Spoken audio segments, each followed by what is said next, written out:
इस वीडियो के अंत तक आप जानेंगे इस पाठ से संबंधित संपूर्ण जानकारी।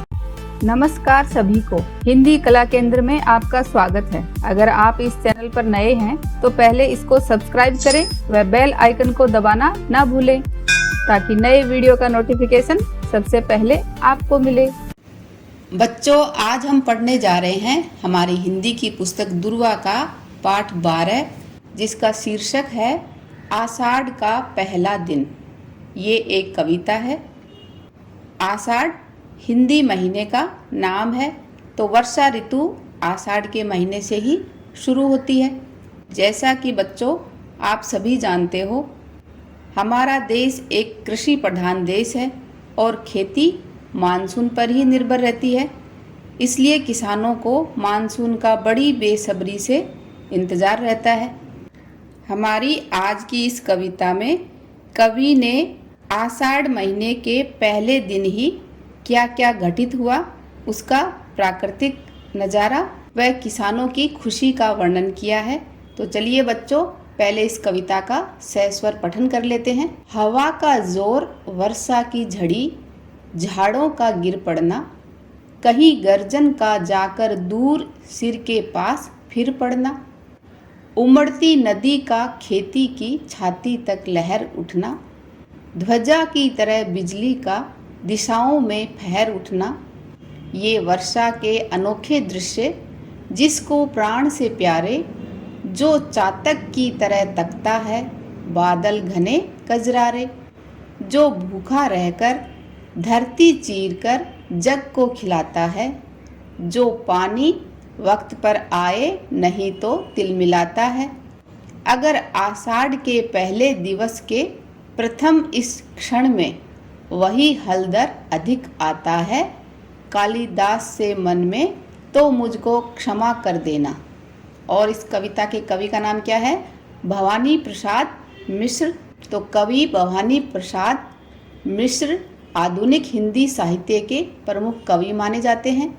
वे एक प्रसिद्ध कवि एवं गांधी विचारक थे। गांधी दर्शन का प्रभाव उनकी कविताओं में साफ देखा जा सकता है। वे दूसरा शतक के प्रथम कवि रहे हैं। उनके गीतों ने आधुनिक हिंदी साहित्य को नई दिशा प्रदान की है। अब इस कविता को अर्थ के साथ समझते हैं। आषाढ़ का पहला दिन, ये हमारी कविता का शीर्षक है। तो आषाढ़ हिंदू पंचांग के अनुसार चैत्र माह से प्रारंभ होने वाले वर्ष का चौथा महीना है और इसी महीने से वर्षा ऋतु की शुरुआत हो जाती है। तो आषाढ़ के पहले दिन क्या क्या हुआ वो हम इस कविता के माध्यम से जानते हैं। तो जैसे ही मानसून का समय आता है, उस समय हवा का जोर, वर्षा की झड़ी, तो तेज तेज हवाएं चलती हैं। वर्षा की झड़ी, झड़ी का अर्थ है हल्की किंतु लगातार वर्षा, जिसको रिमझिम बारिश भी कह सकते हैं। तो तेज हवा चल रही है और लगातार वर्षा हो रही है। ऐसे में झाड़ों का गिर पड़ना। झाड़ क्या होते हैं? कंटीले पौधों का समूह। जो छोटे छोटे पेड़ हैं वो सारे वर्षा की वजह से गिर पड़ रहे हैं। कहीं गर्जन का जाकर दूर सिर के पास फिर पड़ना। गर्जन का अर्थ है बादलों की गड़गड़ाहट। तो बच्चों आपने देखा होगा कि जब बिजली दूर चमकती हुई दिखाई देती है तो हमें लगता है कि बहुत दूर बिजली चमक रही है, लेकिन जब बादल गड़गड़ाते हैं तो हमें थोड़ी देर के लिए ऐसा लगता है ना कि जैसे हमारे सिर के पास ही ये तेज़ गड़गड़ाहट हुई है। तो उस वक्त हमें ऐसे लगता है कि वो बिजली, वो गड़गड़ाहट जैसे हमारे सिर के ऊपर ही हो रही है, जबकि वो दूर होती है तब भी उसकी आवाज़ आ जाती है। उमड़ती नदी का खेती की छाती तक लहर उठना। उमड़ती नदी का अर्थ है तेज बहती नदी। ऐसे लगती है कई बार कि जैसे खेत की छाती तक लहर उठ रही है। ऐसा लग रहा है कि खेत के अंदर ही नदी आ गई है, उसकी लहरें उठ रही हैं। ध्वजा की तरह बिजली का दिशाओं में फहर उठना। और जब पूरे घने आसमान में दूर तक बिजली चमक चमक कर जाती है तो उस समय कैसा एहसास होता है? जैसे ध्वजा का अर्थ है झंडा, तो जैसे झंडा लहराता है उसी तरह ऐसे लगता है कि सारी दिशाओं में बिजली भी लहरा रही है, झंडे की तरह फहरा रही है। फहरना का अर्थ है हवा में लहराना। तो जैसे हवा में हमारा झंडा लहराता है, वैसे ही सभी दिशाओं में चमकती हुई बिजली भी ऐसे ही लग रही है। ये वर्षा के अनोखे दृश्य, दृश्य का अर्थ है नज़ारा, तो वर्षा ऋतु के समय का ये अनोखा दृश्य नज़ारा जिसको प्राण से प्यारे, ये सब नज़ारा किसको प्यारा है? किसान को, जिसको अपने प्राणों से भी ज़्यादा ये दृश्य अच्छा लग रहा है। क्यों अच्छा लग रहा है किसान को? जो चातक की तरह तकता है बादल घने कजरारे। चातक का अर्थ है पपैया, तकता का अर्थ है देखता है। तो जैसे पपैया बादलों का इंतजार करता है, तकता रहता है, बादल घने कजरारे, कजरारे का अर्थ है काजल जैसे काले बादल जो हैं उनका इंतजार जैसे पपैया करता है, वैसे ही इस दृश्य का इंतजार कौन करता है? किसान। क्यों करता है किसान? क्योंकि अगर बारिश नहीं होएगी तो किसान अपनी खेती कैसे करेगा? तो किसान की आजीविका का साधन क्या है? उसकी खेती में उपजा हुआ अनाज, फल, सब्जियां वही तो हैं। तो जब बारिश नहीं होएगी तो ये सब अनाज पैदा नहीं कर पाएगा, तो उसकी खुद की आजीविका नहीं चलेगी। साथ ही अगर किसान फसलें पैदा नहीं करेगा तो पूरे विश्व के लोग क्या खाएंगे? और यहाँ पर किसान की तुलना चातक के साथ की गई है। क्यों? क्योंकि चातक का अर्थ पपैया है। तो ऐसा कहा जाता है कि यह पक्षी केवल स्वाति नक्षत्र में होने वाली वर्षा का जल ही पीता है, इसलिए सदा बादलों की ओर टकटकी लगाए देखता रहता है। तो वैसे ही किसान भी वर्षा ऋतु का बड़ी बेसब्री से इंतजार करता है। इन पंक्तियों के माध्यम से कवि ने आषाढ़ के महीने के पहले दिन का ही वर्णन करते हुए किसान की खुशी को दर्शाया है। आषाढ़ के महीने में जब मानसून आता है तो हवा जोरों से चलती है। बारिश की लगातार झड़ी लग जाने के कारण झाड़ यानी छोटे पौधे, कंटीले गिर जाते हैं। बादल ऐसे गरजते हैं जैसे आपके सिर के ऊपर ही गर्जना कर रहे हों। नदियों में तेज बहाव होने लगता है, कभी कभी तो वे खेत के कलेजे तक चढ़ जाती हैं। इस महीने में चारों दिशाओं में बिजली ऐसे चमकती है जैसे ध्वजाएं लहरा रही हों। तो वर्षा के ये अनूठे दृश्य जिसे प्राणों से भी प्यारे होते हैं, वो कौन है? वो किसान होते हैं। किसान इस मौसम से पहले किसी पपैये की तरह टकटकी लगाए बादलों का इंतजार करता रहता है। ऐसा कहा जाता है कि ये पक्षी केवल स्वाति नक्षत्र में होने वाली वर्षा का जल ही पीता है, इसलिए सदा बादलों की ओर टकटकी लगाए रखता है। इसलिए पपैया और किसान की तुलना की गई है, क्योंकि दोनों के मन की दशा एक जैसी ही है। जो भूखा रहकर धरती चीरकर जग को खिलाता है, किसके लिए कही गई है ये बात? किसान के लिए, कि जो खुद भूखा रहकर यानी पूरे दिन भर मेहनत करके अपना खून पसीना बहाकर धरती चीरकर, धरती चीरने का अर्थ है हल चलाकर। किसान जब अपना खेत जोतता है तो किससे करता है? हल चलाकर जोतता है ना। तो वह इस धरती को चीरकर जग को खिलाता है। जग यानी पूरे संसार, दुनिया, विश्व को खिलाता है। जो पानी वक्त पर आए नहीं तो तिल मिलाता है, और जब समय पर बारिश ना आए यानी पानी ना आए तो किसान तिल मिला उठता है। तिल मिलाने का अर्थ है बेचैन होना।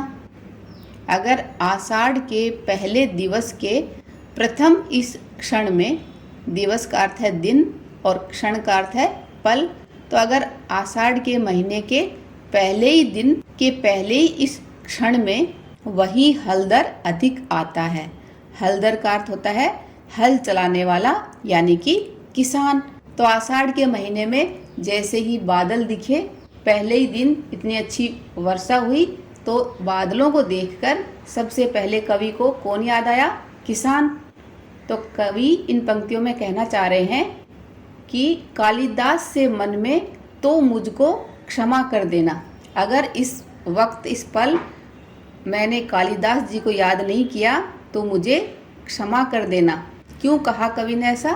क्योंकि कालिदास जी द्वारा लिखा गया एक उपन्यास है जिसका नाम है मेघदूत, तो जिसमें बादलों के द्वारा प्रेमी और प्रेमिका अपना संदेश भेजते हैं। तो इस उपन्यास की लोकप्रियता इतनी बढ़ गई थी कि बादलों को देखते ही कालिदास जी याद आते हैं। लेकिन यहाँ पर कवि को कौन याद आ रहा है बादलों को देखते ही? किसान। इसलिए कवि कह रहे हैं कि अगर मैंने कालिदास जी से पहले किसानों को याद किया तो मुझे क्षमा कर देना। तो इन पंक्तियों का अर्थ, प्रस्तुत पंक्तियों में कवि भवानी प्रसाद मिश्र जी कह रहे हैं कि किसान खुद भूखा रहता है, वह अपना पेट मारकर खेतों में खूब मेहनत करता है और अनाज उगाकर सबको खिलाता है। उसकी मेहनत की बदौलत ही पूरे संसार को भोजन मिलता है। अगर समय पर बारिश न हो तो वह तड़प उठता है अर्थात बेचैन हो जाता है। कवि कहते हैं कि अगर आषाढ़ के इस महीने के पहले दिन ही मेरे मन में बादल देखने के बाद कालिदास की बजाय किसान की तस्वीर आती है तो मैं उस समय मन में ही कालिदास से माफ़ी मांग लेता हूँ। तो कवि ने ऐसा क्यों कहा? इसकी वजह ये है, कालिदास रचित मेघदूतम एक प्रसिद्ध रचना है। इसमें प्रेमी और प्रेमिका मेघों के द्वारा अपना संदेश भेजते हैं। दोनों को हमेशा बादलों के आने का इंतजार रहता है। तो यहाँ पर बादल इनके लिए एक डाकिये का काम कर रहे हैं। तो इस रचना की प्रसिद्धि के कारण साहित्य में मेघों की चर्चा होने पर कालिदास का ध्यान आना स्वाभाविक है, इसलिए कवि ने यहाँ पर माफ़ी मांगी है। कविता का सारांश, प्रस्तुत कविता कवि भवानी प्रसाद मिश्र जी के द्वारा रचित है। इस कविता में कवि ने आषाढ़ के महीने के पहले दिन का सुंदर वर्णन किया है। किसानों की खुशियों का सजीव चित्रण करते हुए बताया है कि आषाढ़ महीना लगते ही किसान बहुत खुश हो जाते हैं। मानसून के आगमन के साथ ही चारों दिशा में बादल छा जाते हैं, बिजली चमकती है और बारिश होने लगती है। खेत खलियान नदियों में पानी उफान मारने लगता है। कवि बताते हैं कि किसान इस मौसम में प्यासे पपैया की तरह बारिश का इंतजार करते रहते हैं, क्योंकि किसान फसल उगाने के लिए इस दिन का महीनों से इंतजार करते रहते हैं। किसान ही पूरे संसार में अनाज, फल व सब्जियां पहुंचाते हैं, भले ही खुद भूखे रहकर दिन रात खेतों में जी तोड़ मेहनत करते हैं। अंत में कवि कालिदास जी से माफ़ी मांगते हैं कि इन बादलों को देखकर उन्हें कालिदास की बजाय किसानों की याद आई। यह कविता आषाढ़ महीने के अनूठे दृश्यों व किसानों की खुशी को हमारी आंखों के सामने व्यक्त करती मनमोहक दृश्य की छवि है। तो उम्मीद करती हूँ बच्चों आपने इस कविता के अर्थ को अच्छी तरह से समझा है। अभी बच्चों आप लोगों के लिए एक छोटा सा सवाल है। हिंदी महीनों में आषाढ़ के महीने के बाद अगला महीना कौन सा आता है वो आप मुझे कमेंट बॉक्स में लिखकर बताना। अब इस कविता के अभ्यास प्रश्नों को इसके भाग 2 में करेंगे। अगर हमारे वीडियो बन ही रहे हैं आपके फेवरेट, तो फिर क्यों ना करें इनको लाइक, सब्सक्राइब और रिकमेंड। हमें और बेहतर बनाने के लिए आप कर सकते हैं कमेंट। धन्यवाद।